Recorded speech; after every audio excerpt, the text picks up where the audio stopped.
No vídeo de hoje, nosso projeto de divulgar através de avatares de seus personagens o conteúdo da obra Revolução, trazemos um diálogo importante do livro, onde o personagem prisioneiro avalia o que há por trás da Revolução Francesa e da Revolução Comunista, numa troca de ideias com o líder, que sustenta em sua argumentação a importância da participação da sociedade para o alcance de mudanças significativas. Vocês verão que, na opinião de Prisioneiro, a história não é bem assim. Com quem será que está a razão? Vamos ao diálogo. Vivemos num cenário ideal para o surgimento de um movimento revolucionário. Quando as pessoas ficam indignadas e tudo parece contrariar a lógica, os ativistas deixam suas atitudes passivas e se juntam para mudar o que já não se sustenta. E a história prova que a força tem que ser utilizada. Essa história de ativistas ou revolucionários lutando pelo interesse da maioria é, desculpe o termo, ingenuidade. Se analisarmos os grandes movimentos ocorridos no mundo, veremos que só houve revoluções amplas quando o modelo vigente não atendia a pelo menos uma das forças produtivas presentes. As principais revoluções foram lutas de classes bem definidas. Encabeçada pelas massas, você há de concordar. Se as massas tivessem tanta influência assim nas revoluções, já teriam conseguido resultados mais promissores há milênios. Desde a antiguidade, a minoria é sustentada pela imensa maioria. Os avanços da cidadania foram tímidos e conseguidos somente depois de muitas batalhas, quase nunca conduzidas pelos oprimidos.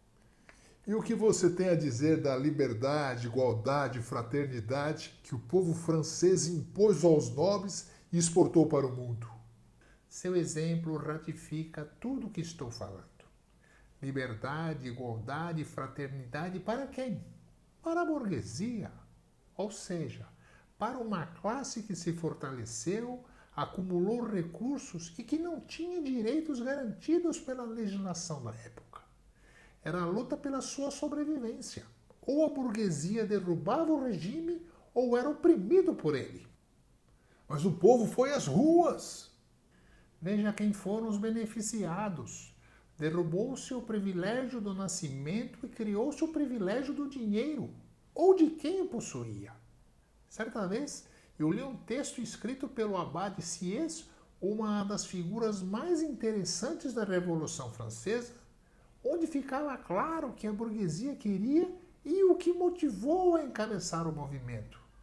Ele afirmou que os burgueses, ou seja, os comerciantes, os fabricantes, banqueiros, juízes, professores, queriam ser alguma coisa.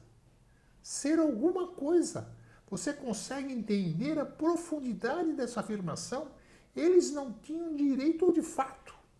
Se a Revolução Francesa estivesse revestida de todo esse caráter popular que você invoca, as legislações posteriores a ela teriam sido completamente diferentes.